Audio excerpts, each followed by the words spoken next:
Before you ask, it is Dummer. Fair enough. Yeah. Fair enough. I was going to say, Mark and I are dads. Yeah. So we're going to try really hard not to do our dad jokes. But that was one where, like, he's heard every single one. Far from the first. Yeah. Exactly. That's what we realized. It's like, and then at that point, if it's not original, why bother? Right. Well, because we're dads. That's why I bother. Yeah, but even then, you think your joke is original. You know, that's right. Yeah, you think you're the only one that's ever thought of it that way before. Every dad is the first dad to pun that hard. That's right. Yeah.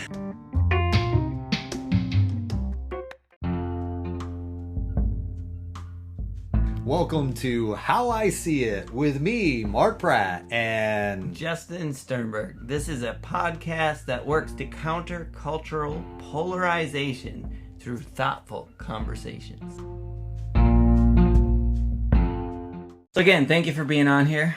It is Elias, right? It is. And Dummer. Yes, Okay. Elias Dummer. Yes. Unfortunately and fortunately. Yeah. Well, I mean, it makes for a lot of opportunities for jokes when you introduce yourself, right? That's right. Yeah, no one forgets my last name. That's for sure. That's right. so what is the most redundant Right. joke you hear that you just kind of say, haha, that's funny, where your name is concerned? What's the most redundant one? Well, the problem is that my parents, I often go by Eli. Okay. My parents called me Eli forever. But apparently, God bless them, they were not bright enough to notice that they added "is" to my first name. Okay. So my name in and of itself. Eli is Dummer. Yeah. Then No, what? you don't need it at all. There's no. Yeah, you don't even need a punchline. It is the punchline. There you go. Do you have Pretty bad. siblings? I do. I have two brothers Ooh. and an adopted sister. Or are they older? Do you have older? No, I'm the oldest. So. Okay. So they weren't My- saying you were dumber than one of your other siblings, at least. No. Dude. It was well, and it's funny. Like I used to always joke that people would say, "Did you get made fun of a lot in school?" And I was like, "Yes, once per year." And Right. that was the. We grew up in a rough and tumble part of town, so you know how it goes. But that's not really my actual way of doing life. But it's a decent quip. But no, people jump to the B or all the things. I mean, I've had it all. But the name itself just serves it on a silver platter. Yeah. It's There you go. That is pretty great. I admit I didn't think of that, or that's pretty great. Eli is. Yeah, I hadn't thought of it that Dummer. perspective, but yeah. Well, if people don't know you go by Eli, I guess they don't think about it. But, you know, when you're introduced as Eli as a kid, then you go, oh, shoot. Well, and of course, on this end, we spent a lot of time saying, okay, how do we get to this point to clarify? So I appreciate you clarifying that right off the bat, because I'm sure you've heard it 100 times. It's like, yes, it is Dumber, just for the clarification, but yes. Yeah. Well, and my family's very English, too. So you start, like English, Irish, Scotch, you start calling us Dummer, and it's there's war to be had. Oh, yeah, that's true. It is exactly what it is, yeah. That's funny. I was having a conversation with a UK publication not too long ago, which was pretty funny because Sarah Ferguson, if you remember the Weight Watchers commercials and all of that, she's from Dummer, England. Oh, wow. Oh, wow. This whole thing. Those of us with this ridiculous name are apparently quite proud of the Weight Watchers princess. The whole thing. That's another claim to fame. Yeah, there we go. You know? Did you know that prior? Or is that Prior to what, having my name? No. No, about Sarah Ferguson and that whole thing. Or did you figure that out? I at some point, I don't know, when we were teenagers or something, my dad was like, so it turns out Fergie is from, and it was before the other Fergie came along. So that was it. Yeah. Neat. Not quite, If not quite as of a claim to fame of the new Fergie. I mean, that. No, it would be much cooler if that Fergie That's right. was from Dummer, England, but alas. All right, well, speaking of cool, I'd love to talk about your new album and just a few things about it. Sure. First of all, it's really cool that you raised the money. I mean, I think you produced it. You did everything, right? I mean, kind of, yeah. Well, actually, less so than on my first solo record. So Okay. City Harmonic is, of course, like signed to record label, and we did self-produce the EP with Manifesto and everything through a barter deal, which is a whole story. And then the rest were all record label records, and then my deal finished. So typically when you're signed to a record label, you either get dropped, or you finish your deal, or you never finish your deal and you're in there for life. We had the luck of having been able to finish our deal, a couple records recouped, and I was able to go indie without it being terribly dramatic. So when the band retired, I went indie, and that was it. I mean, so we did kind of a crowdfunding campaign for both Volume 1 and Volume 2. Yeah. But Volume 2 whereas Volume 1 was a lot more like scratching all the itches that I never got to scratch in a band.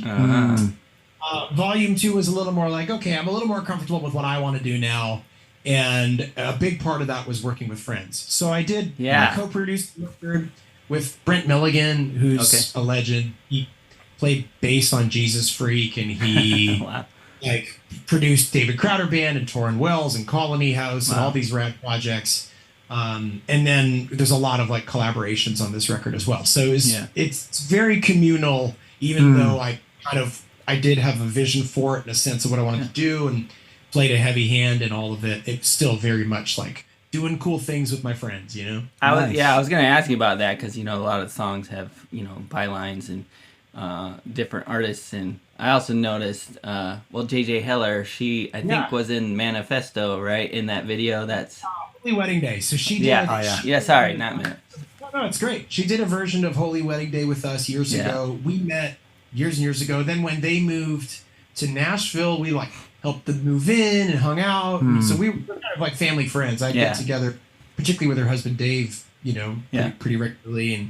And so we love them. And so it's just one of those things where it's like, hey, we need to do a thing. Let's call up our pals. And it thankfully wasn't much more complicated than that. We just sorted out the details and made music. It was fun. Yeah. That's really cool. Yeah, I really liked seeing all the different artists you had on there, and I think you even had your son on at one point, right? Didn't he read a scripture? Actually, no, my kids refused. Oh wow! Oh. Yeah, that is a voiceover from Fiverr. It is my kids full blown said no. I tried. Oh wow! They didn't want to be part of that friends group, huh? No, they're we love each other. No, I hear you. But my kids did not want to be on a record. That was. I'm sorry. I'm sorry I outed them. That was... Okay, my daughter actually sang in a couple things on the first record as a solo artist. But no, they're all very talented and awesome people. But they did not want to read Deuteronomy on my album. Right. There you go. Didn't want that pressure at that moment. No, that's all right. What ages are your kids? So my youngest is 6 and my oldest is 15, and we've got 5. So it's nice. Every year and a half to 2 years through there. So we're kind of got a good spread. Yeah. You know, we got a kid who's got a full-time job and a kid who plays Roblox like it's his job. So there you go. Isn't it though? It's kind of it. Yeah. I mean, one day maybe. Yeah. So speaking of your kids and that kind of thing and your passion, where did that come from for you?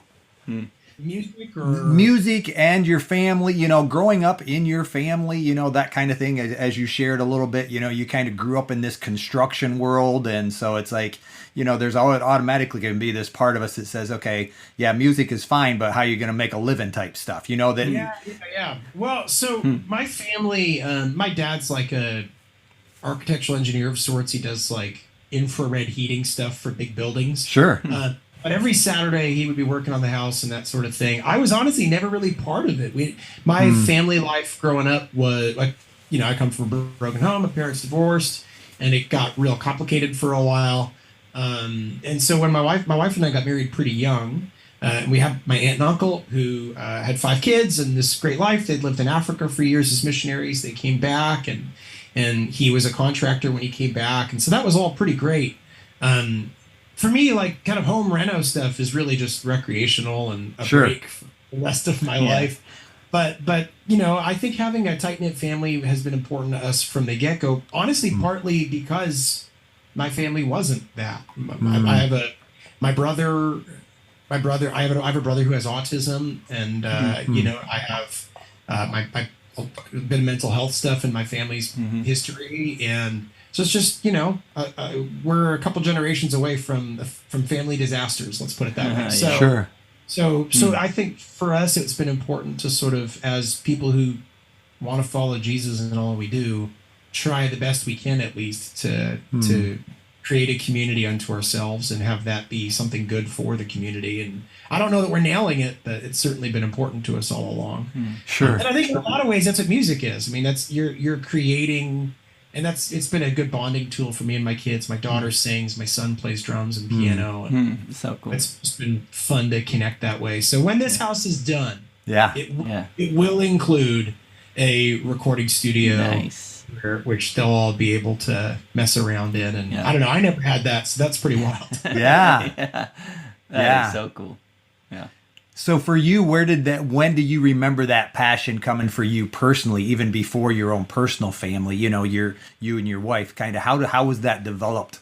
And as you walked with Jesus, how was that developed for you personally? Yeah, I mean, I grew up in the church, so I think it was more. There was a youth pastor in my life who called us to kind of really see things as more than, I suppose, cultural Christianity. Canada was pretty post-Christian my entire life. There was never a point in my life where going to church was a socially convenient, normal thing to do. Wow. So I mean, I'm from urban Canada, so you can imagine it's halfway to Europe, and there's quite a lot with that. So the benefit of that is you grow up going to church, at least at the time, you grew up going to church, and for the most part, the people who are darkening the doors of that church mean to be there. There's very little of the sort of go to church because it's Sunday. That's not a thing. Sure. So by high school, I had started leading worship when I was 13. So music and faith were always pretty closely connected for me, and to be honest, there was some my relationship with that youth pastor became complicated over the years, and we could talk about that. There's actually a song on the record that with Citizens with Zach, who of course was part of Mars Hill out in Seattle. Speaking of podcasts. Yeah, so we really connected over some pretty similar experiences we had in that regard.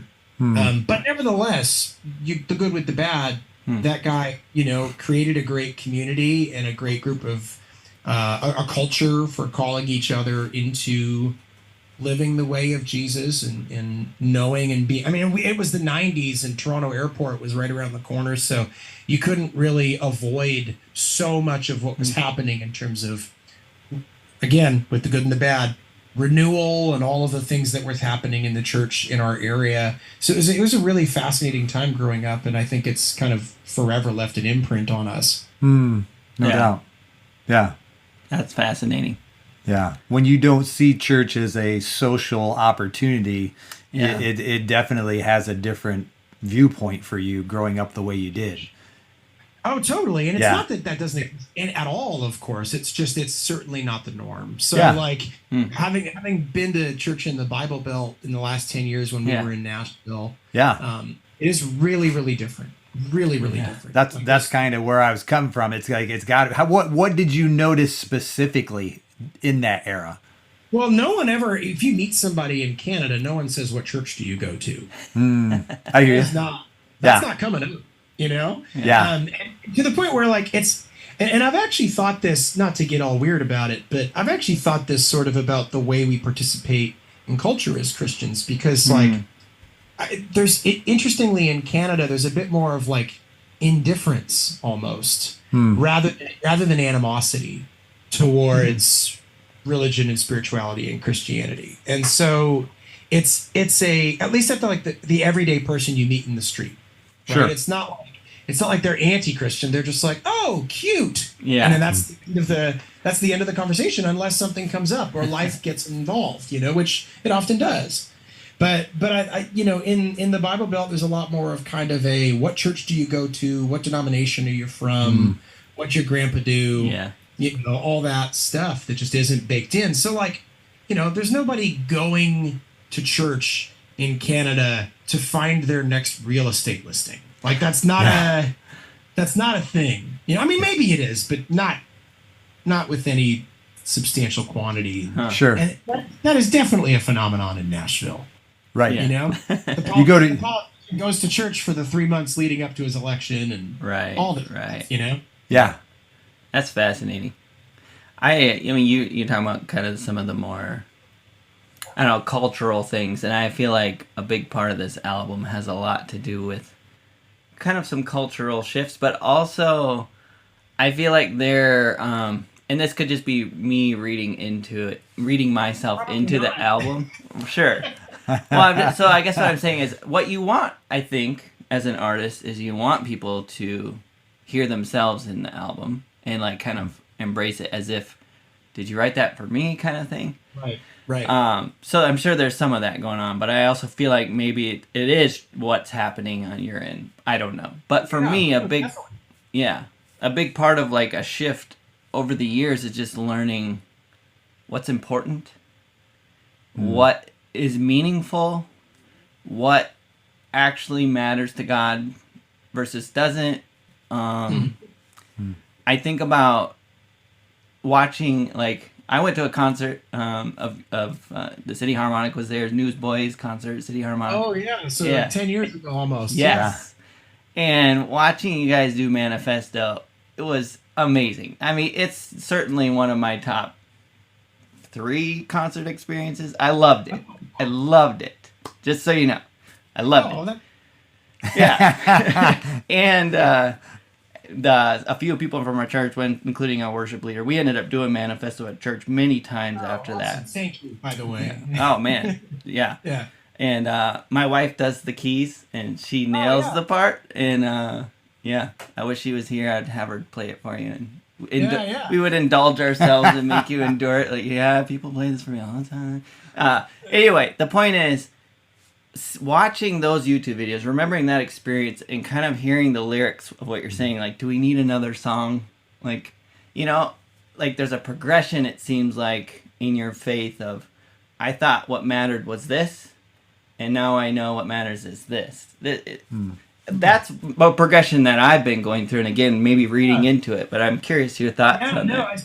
So that's great. So I'll probably pop the bubble a little bit and say that the City Harmonic was born from an ecumenical missions movement. So the idea of being involved in social good, however you want to construe that, the idea of the church being predominantly about the good of the city and worshiping God through our entire lives holistically, that was part of our DNA the entire time. So what I think I've wrestled with is what role we play. I mean, there was certainly, we were in our 20s when late 20s, but in our 20s when that band kind of took off.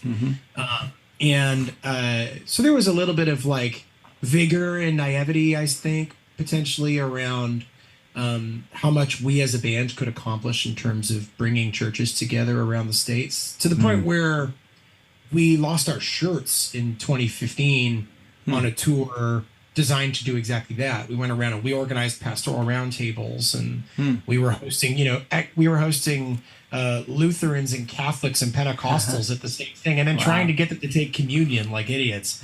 But like, it was not total naivety, but we certainly tried to. They don't call you Dummer for nothing. Exactly, right? Yeah. But Sorry. And it's funny because that was great. That was well deserved too.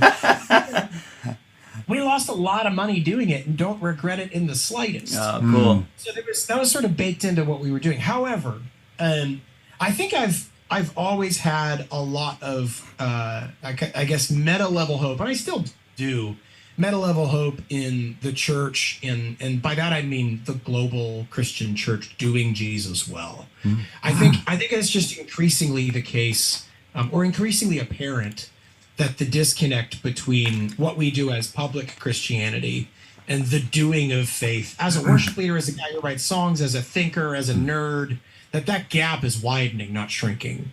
And I think that's difficult and frustrating and difficult in my own life because it's so disenchanting. So I'm seeing so many people not disenchanting in terms of my relationship to Jesus. That's kind of what this record is about. Yeah. But disenchanting in seeing so many people I love and know so crushed by that gap. That they feel like the only option they have is to completely turn off their brain or to completely deconstruct. And I'm kind of like that. We need to stop that game, because like there are, for me, the disentangling, if you will, of a belief here or there, that when you're in youth group, you're told this is what the Bible teaches. And then you read a few church history books and you go, hey, wait, that's like 80 years old. This thing that you're telling me is a non-negotiable is in the grand scheme of Christian history, a baby belief.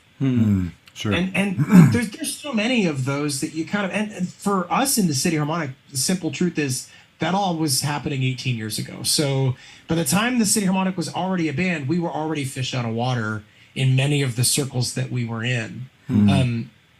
As obsessed with Jesus as ever in my life at this point, and then, but always sort of figuring out, hey, how do we navigate this by being faithful in our everyday? How do we navigate this by loving people well and being kind? And how do we, my first attempt with, our effort in the City Harmonic was maybe if we unite and make it clear that we can unite missionally around the person of Jesus and the story and message of Jesus, not just in terms of saving souls, but in terms of saving neighborhoods. If we can do this, well, maybe that will, and I prior to 2016, I think that it was going, we had a lot of confidence that was the case. And then by the time the band ended, it was clear that things were getting very divided in culture and that sort of thing. And I think that's all escalated all of this to the point where now I'm kind of like, hey, you know what?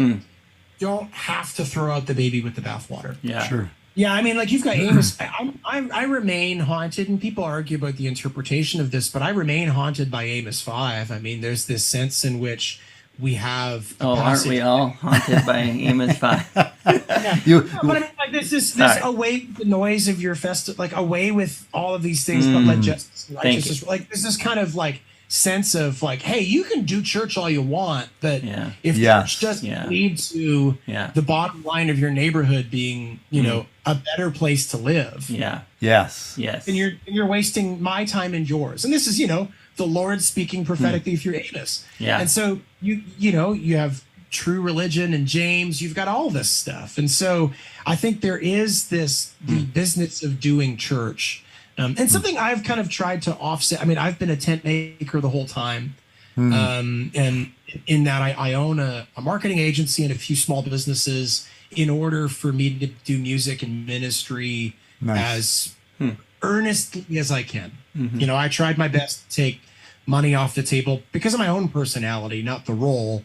And so we're not rolling in it, but we have at least we're able to participate in this by conviction, and that's been something I've kind of tried to foster to the best of my ability.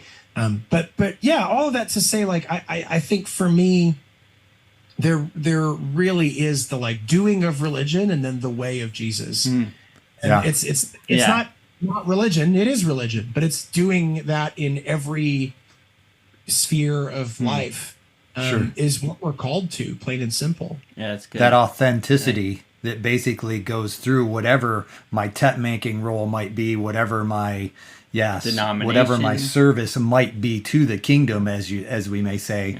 Yeah. Totally. Yeah. No, I appreciate that. Also, while you're talking too, is so a big purpose behind our podcast here and is this idea of taking two polarized concepts. And the problem we recognize from the very beginning is we're not very polarized, so it can only go so far. But that is, the video froze. It was that drink of water we figured on this end. That's right. So you were saying, what were you saying, Mark? All right. We were talking about authenticity. And then Justin was basically sharing the concept of the podcast is, we're not that polar opposite in some ways, but yet our desire is to create this room for conversation. Yeah. right? Right. And so Yeah. I think. Are you guys recording, by the way? I don't see it. Yes, not in Zoom. I'm recording via OBS. So. Okay, sweet. Thank you for asking. But yeah, thank you. Appreciate it. We've been known to record a lot of things and not get it down. So that's our record. Yeah. Yes. That's great. Yeah. Back to polarization. Yeah, big reason for the podcast is we really want to start having conversations with people take this idea where you're over there and you belong over there and I belong over here, and we throw things back and forth at each other, and that applies across politics, that applies across denominations, that applies with the theological beliefs, whether you believe in predestination, God's sovereignty versus, what I'm saying? Like, there's so many things, and culturally... The facets, if you will. Yeah. The little things that we know about people that keep us from having the larger conversation. Totally. Well, and it's hard because in some ways our brains work against us in this regard, right? Like there's a lot. I mean, I'm a big nerd, so I'm not a scientist, but neuroscience has been a long interest of mine. Sociology and behavioral economics, both interests of mine. So it's sort of one of those things where it's like you learn enough about how people choose to do things and what they choose to do in life, and you go, oh darn, like the deck is stacked against us in a sense. There's this marketing guru named Seth Godin. I don't know if you've heard of him. He has this phrase that kind of boils down so much human behavior. And it's people like us do things like this. And so, like, at the end of the day, you can pretty accurately predict what a group of people will do if you know what their us is and you know what they think that us is supposed to do. Sure. And it's kind of fascinating in a sense. Like, I feel like, at least in theory, once upon a time, that us was, hey, we're Christians belonging to the church and belonging to Jesus. And that's how we define our us. So when we approach politics, when we approach municipal issues, when we approach our neighbor, we're approaching as, I'm a Christian and a Christian is like. And it feels like that. I mean, Kuyper was talking about this 100 years ago, but it feels like that first us, that first tribal first principle, right, has sort of been replaced by other things, whether it's politics or personal identity or some other allegiance. And Christianity's in there, but it's in there in the soup as opposed to in there as the bowl. Sure. And I think that's really heartbreaking. And I feel like it's a total miss in the church for us to not be really calling people to say, hey, first and foremost, the way of life revealed in the person of Jesus and empowered by the Spirit and in Christ is the first principle from which we go out into the world. And so, like, even when we were doing unity work, trying to get people from very different denominations to work together, we found centering on the creeds, like the simplest Christian list, to at least kind of get the, like, where do we differ off the table? It's like, hey, look, if this is what the church has always said is the list, we're going to use that list so that we can set this topic aside and go do work together. Yeah. And that's what Manifesto was, actually. That it was creeds. Yeah. So good. I mean, you, in one of your songs, you say we're looking for a prophet to teach you, a shepherd to lead you, a king to believe in. But isn't that Jesus? And I mean, it's kind of speaking to what you're saying, where we always looking towards as something. Humans, we tend to do this, and we take our eyes off of the true king and the true kingdom, and we start to replace it with proxies, right? Like, oh, Jesus, Republican, right? Or Baptist, and this is now Jesus.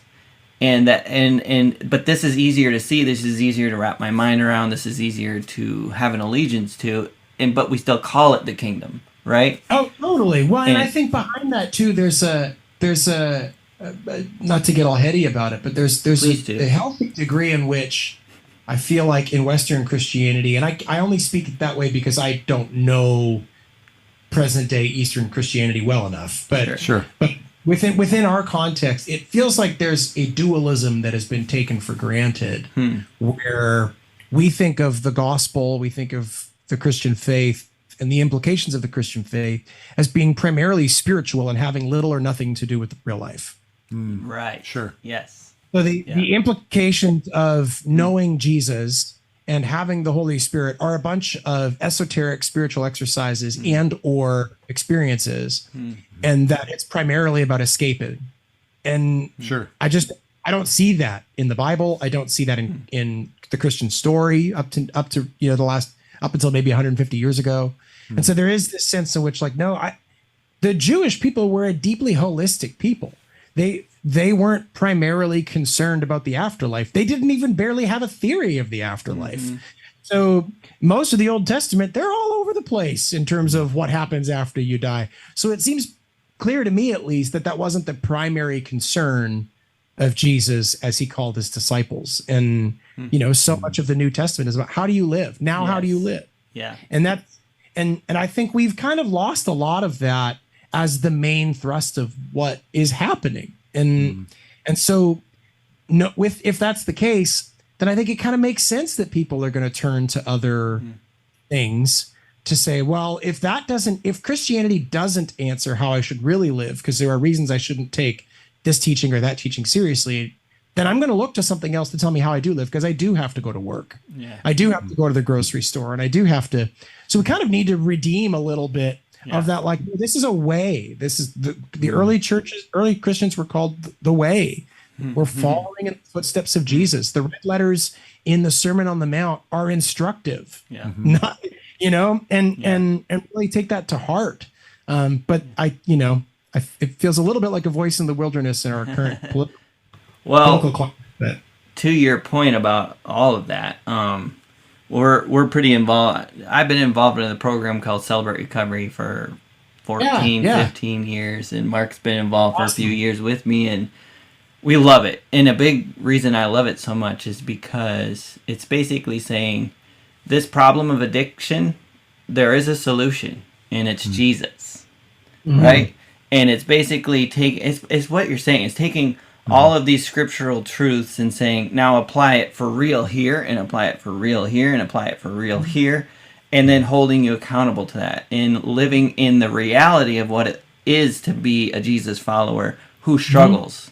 Because all Jesus followers struggle. Totally. You know what I mean?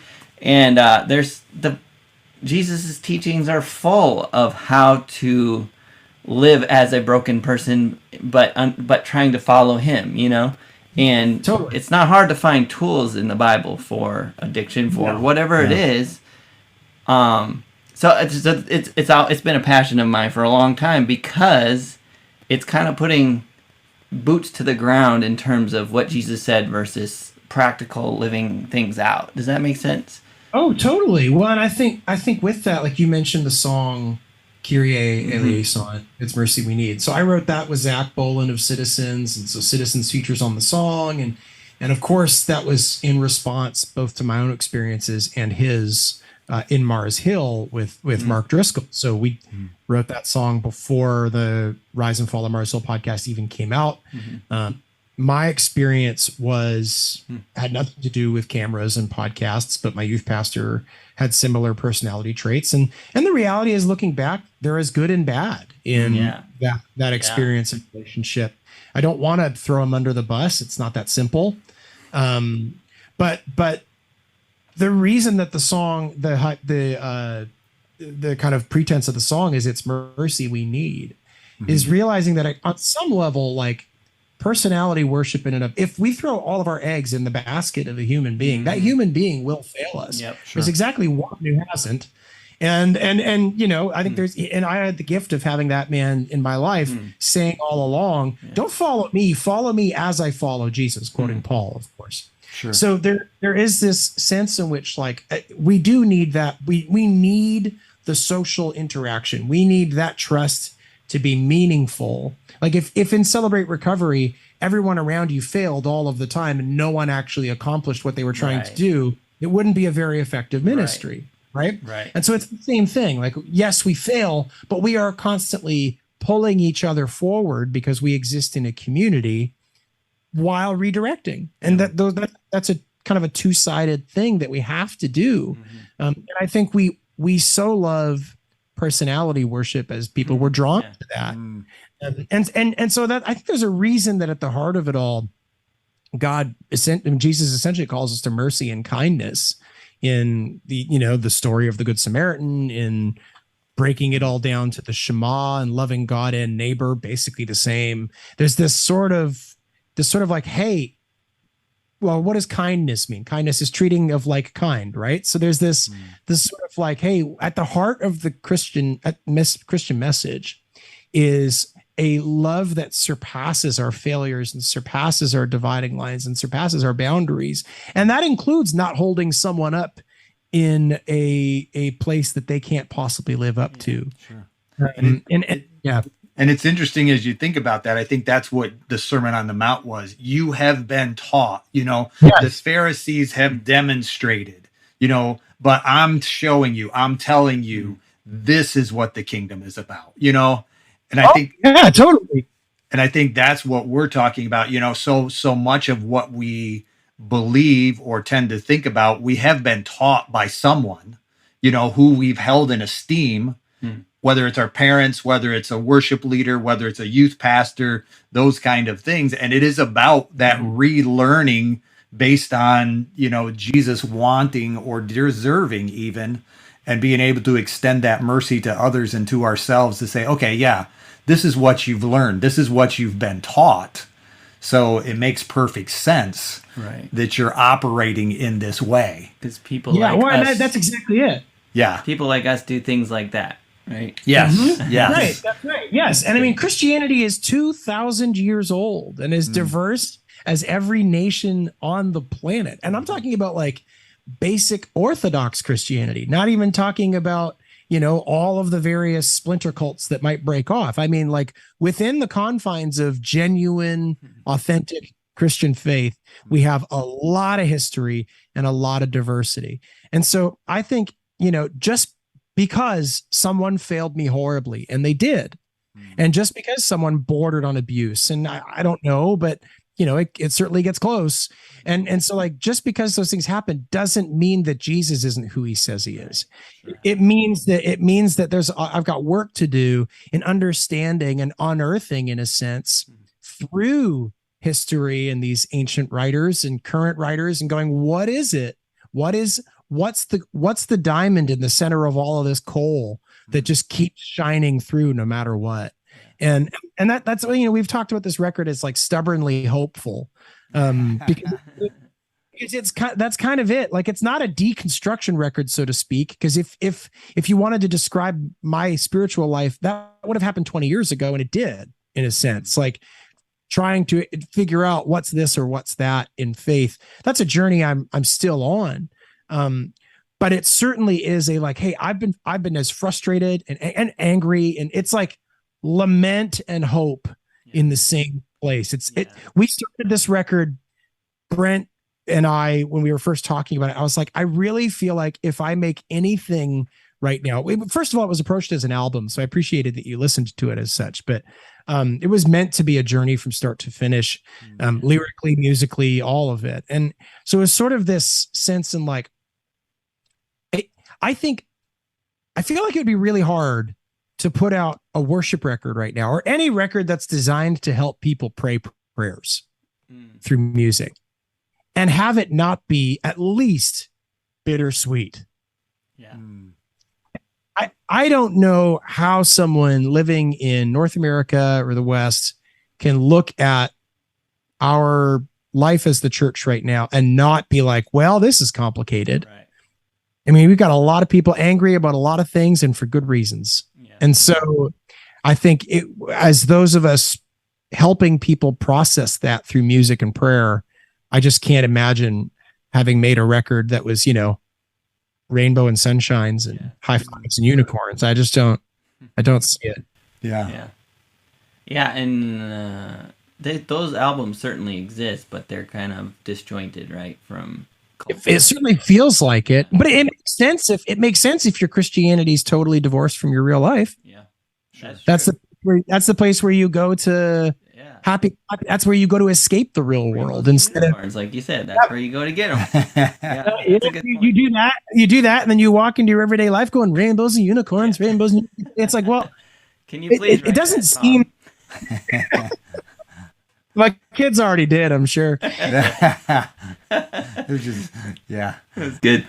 I love, because you're saying without you, it's smoke and mirrors, only noise, but, and that's where that hope comes in. And when I listen to that song and so much of the album, there's just so many moments where it's like, I'm with you in that pain, but there's always a but, because he doesn't need us culturally to be something. He's going to be what he's going to be with or without us. Mm-hmm. So when he does show up, it doesn't matter how wrong we're doing it, right? And so there's something about that for me that's recognized. I'll never do it perfect, because me and my wife, we lead worship at CR, and so there's so many days where I get in my way, in God's way, and I'm like, you know what? I can't fix that 100%. I can work at it, and I can repent. Ultimately, what I really need is I need you to do what you did last week, because that wasn't me. You know what I mean? And so, and there's so many moments where he shows up, and you go, "Ha! Well, that's not me. So I hope you guys are enjoying this. I am, and there's that hope that comes when he does what he does. So I love that balance, Yeah, well, and it's. I think so much of real human life is lived in that tension. It's in the space in between hurt and brokenness and difficulty and all of that, and the ideal good that we know is there. Like we see through a glass darkly, right? But I think there's really something to be said for the beauty of the smallness of what you're talking about in CR. Yeah, agreed. Like, and there's I think part of why we are so drawn to the idea of mega movements is because they cost us nothing. So easy to wave a flag of belonging to something and maybe give my 5% or 2% or whatever the statistics are, and be like, oh, I'm doing this thing here without having to worry about what Fred next door is doing, or whether I'm kind to him regardless of his choices in life. Whether I show him love. Yeah. I mean, that's one of the shocking things about the Sermon on the Mount. I mean, Jesus is sitting there telling an occupied people, like violently occupied, to love their enemy and carry their bag an extra mile. Now, there are layers to that. That's a nuanced and complicated instruction, but it is also a simple instruction. The simple part of it doesn't change. And I think we've gotten to the point where we've turned our various isms into just another flag that we wave because it's so much easier than doing it. But you go to CR and you're part of this small thing, you're looking that person in the face. I mean, I remember I used to run an alpha group at years and years ago. I was sort of running it with my friend at a shelter, like a rehab. Oh, cool. And so we were doing alpha and leading worship in that same way with guys who were sharing just heartbreaking stories of the cards real life had dealt them. And it's funny, a few years later, I'm on a tour bus touring the world and flying to so-and-so. And I love all of that. I'm not saying it isn't a blast, because it is. Yeah, sure. But you, I don't know if it's age or what, but you go and you're like, both of those things are good, but one of these things changes the world in 300 years. Yeah. And another one of them seems to kind of break every 10. See, this is what I'm talking about. What I hear in your album is what you're saying. Like, you toured the world, you played in front of whatever, stadiums, auditoriums, and there was a certain amount of impact and significance to that I think you probably experienced. I would hope, right? Where it's this is amazing. I feel like it mattered. I don't, but it did. Right. At the same time, you get further along in your life, you've had enough one-on-one counseling sessions, or you heard someone's story come from a broken place, and you're like, this thing matters. Yeah. More than all of that. Is like, or heck, I've had to go to therapy myself. I mean, there's all of that. Like, there's enough real life as you get on, and my kids are teenagers, and so my own failings, and I don't mean my kids' failings. I mean my own failings as a parent stare me in the face every day, where they're like, "Hey, you're not all you want to be cracked up to be," and I'm like, "That's totally fair." Yeah, you know. So I think there's something as you get older where you just go, you know, I'm as earnest as I ever was. I think probably more earnest. I'm less afraid of losing influence or you know, something like that, because I'm just like, you know, at the end of the day, you need to know who your friends are. You need to know who your people are. You need to know what's important to you, and try your darndest to do it empowered by the Spirit. And I would love at this point, I'm hoping for my kids' adulthood, them thinking, you know what, Dad wasn't perfect, but he gave it a solid go. Yeah, same. Yeah, no doubt. That would be okay by me. That's a successful that'd be run. Yeah, I feel the same way. Yeah, it's interesting. I love hearing a perspective from someone like you who has toured and done those things, and has kind of come back to this place of, you know, what probably matters more than that stadium room. God could have done something in any one of those stadiums, and that is, you know, like, of course. But recognizing that I could walk across the street and talk to my neighbor, and the 300 years from now, that could have a bigger impact, right? What you're saying. Yeah. Well, like last night, my wife and I are walking. So this is not to say I'm some kind of hero. Far from it. My wife was the hero in this scenario. Hamilton is a rough city, so we're walking, you know, from our parking spot to the theater where we went to see a musical. And two homeless guys, younger guy, both on something, and the younger guy's just beating the snot out of the older guy, and my wife jumps in and says, "Hey, what are you guys doing? It's okay, you got to stop." And I'm jumping in the same way, and it dawned on me. So the guy comes right up to us, is talking, and we called the police shortly afterwards. It's just this like little like, I could have not done any of that. Yeah. I could have done more than I did. I could have done a lot less. But it's like those little choices. We encounter them all of the time. Right. All of the time. Right. And that has nothing at all to do with, you know, my guitar amp. Yeah. Like there's nothing to do with it. That's not to say that's not meaningful. Right. Those moments together, that sort of fuels the rest of it. But it isn't the point at all. And so that you kind of get this, like, Jesus is saying, hey, the crowds aren't evil. It's not like and we have a tendency to kind of go black or white in this. Yes, it's like, sure. It's all about small groups and home church. Well, problem is the early church went to the temple too. So you kind of have this history doesn't agree with it's all about home church. Sure. And then you have this kind of, it's all about the big meeting. Well, that doesn't work either, because all of the instructions we have are about lived life. And so you have this kind of tension. I think this, and we want it to be a very simple answer. And Jesus gives us that. He says the first principle of Christianity is love the Lord your God in every domain in your life. And just like that, love your neighbor. Sure. Right? And that's it. That's you want a simple version of Christianity. Yeah. It's there. Yeah. And it isn't win at a political issue. It isn't power at all costs. In fact, if anything, it looks like the opposite of power at all costs. But like, you know, it's kind of this pursue these two things. And I think there's a role to be played in podcasts and concerts and albums and all of that. But for the longest time, I concerned myself in music with what sort of music it was I was writing. Was it congregational worship music or not? And that sort of thing. And I think on this record, I've become a little more comfortable with the idea that there's a little bit of that on the record. There's probably 3 or 4 songs that would make great worship songs at church. But a lot of what I do is for the rest of the week.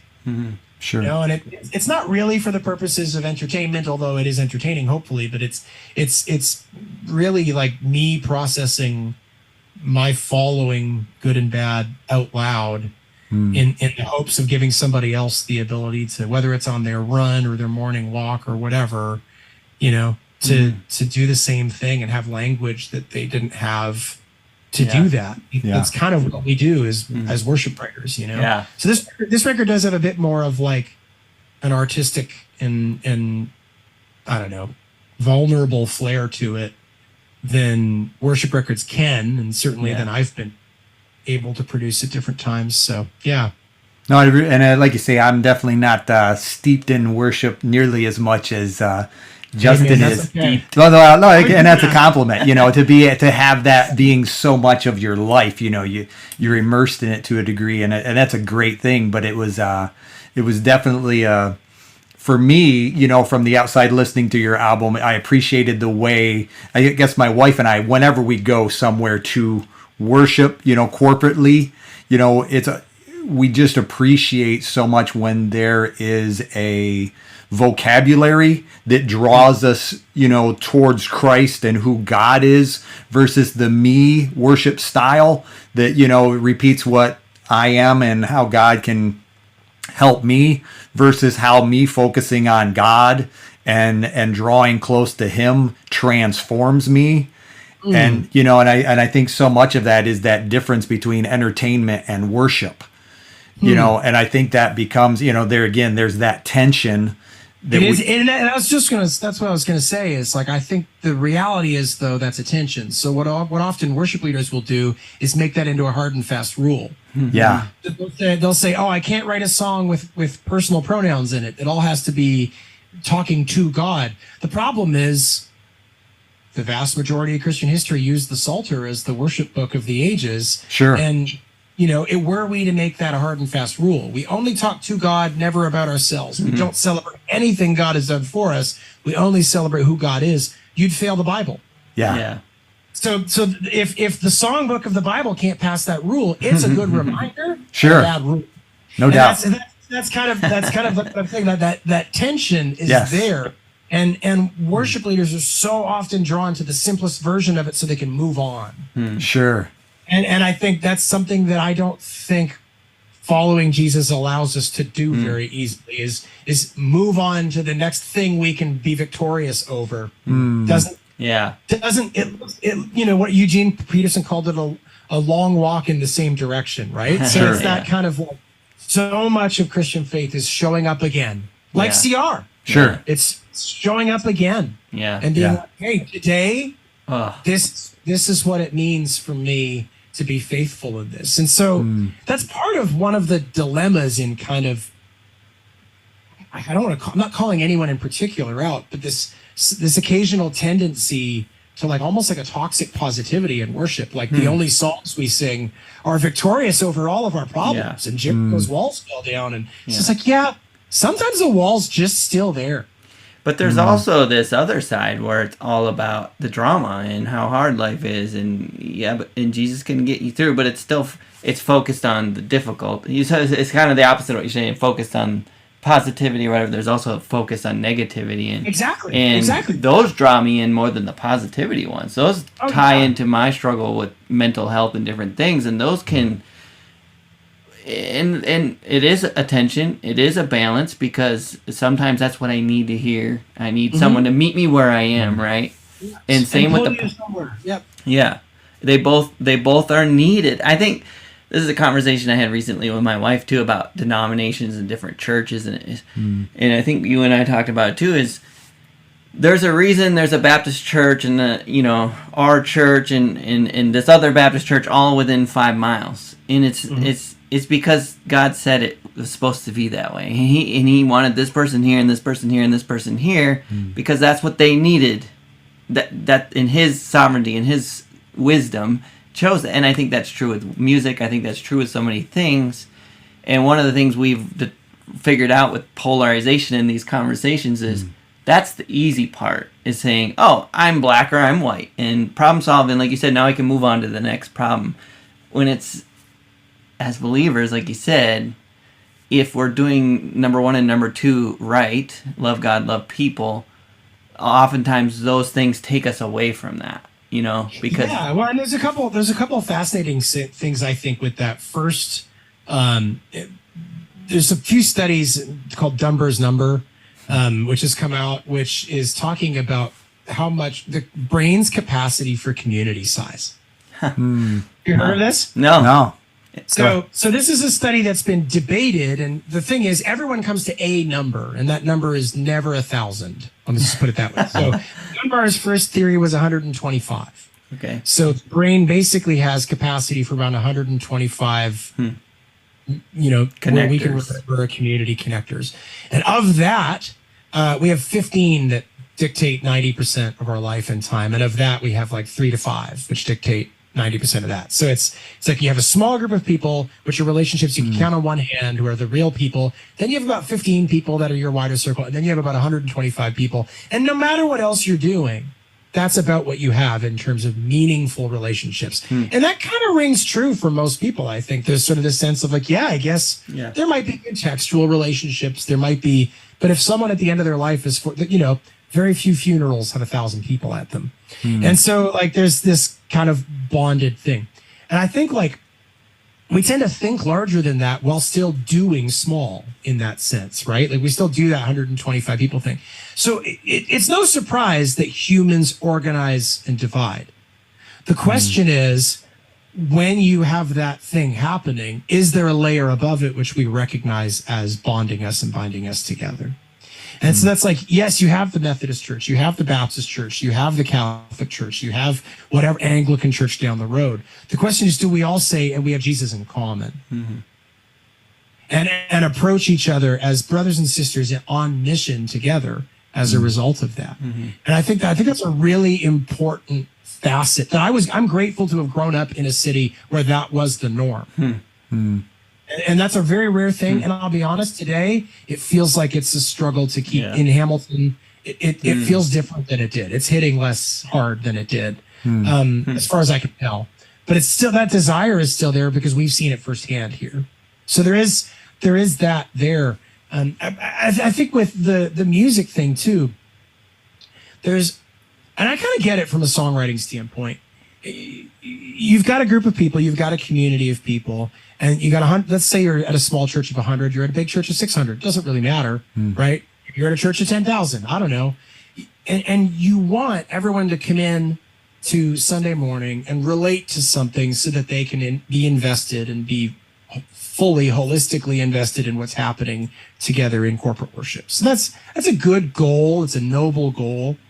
And so I think that naively what sometimes happens is writers and songwriters and worship leaders or pastors will say, okay, what we need to do is use averaging language. We need to use the stuff that is safely universal. But the problem is that that's often dehumanizing. We take the things that people can actually relate to out of it, and we give them almost nothing to relate Platitudes. to. Platitudes, right. Whereas the studies are showing, for example, that people who are angry find angry music more cathartic and more therapeutic than calming music. That listening to Muzak and elevator music when you're angry makes you more angry. So there is something to everyone. You don't need to have been to New York to hear a song about New York and get it. There's something in I have a street just like that. There's a city I can relate to that specific experience. I mean, it's Psalm 2 before Zion, which is a very particular, is mentioned. Like the Psalms don't dodge the specific. Sure. And it's often those specific things that we grab. And so as you're talking about like humanity and music and feeling like, hey, I often gravitate towards the stuff that seems hurtful. Avoiding that stuff actually doesn't make that stuff go away. Right. And if anything, it actually makes people feel like the gap and divorce between the Christian life and what it's required to participate in the Christian life and their real life is wider and wider and wider and wider. Sure. Because now they're not allowed to have any negative emotions in the process. Yeah. And we all have. Yeah. So I think there's really, I don't know that I'm succeeding, but I'm certainly trying my best to go, hey, look, I'm going to try to more and more write vulnerable, honest, human worship songs. Sure. And I hope that calls us to more. I hope that calls us to Christ-like living. But I don't read scriptures. I don't read Paul. I don't read David and Jesus and see at the end of that we're called to deny being human through it. Yeah. Is that what the Psalms are about, really, when you stop and think about it? The diversity. Yeah. One chapter, it's like, God, you're the only thing. And then the next, it's like, God, how'd you do this? And also like, how many heads can I chop off? That's Psalms is all over the place. Yes, Exactly. It is. And it is just and the it's case not- that our songbooks aren't now. Yeah. Psalms is not neutered, to your point. No, Like, it is not at very all. raw, very visceral And in all of David's life. Isn't that what made him a man after God's own heart? Was that authenticity that Right. we're actually talking about? Yeah. Is that ability to say, okay, God, this is where I'm at, but you know that. Yeah. Hey, thank you for listening to our podcast. If you like How I See It, please do all the things that podcasts tell you to do. Subscribe, rate, review, follow us, and or talk nicely about us on social media. If you want to reach out, the email is us@howiseeit.click. Yep, I said .click, as in .click. Please tell your friends about this show, and we'll see you on the next one.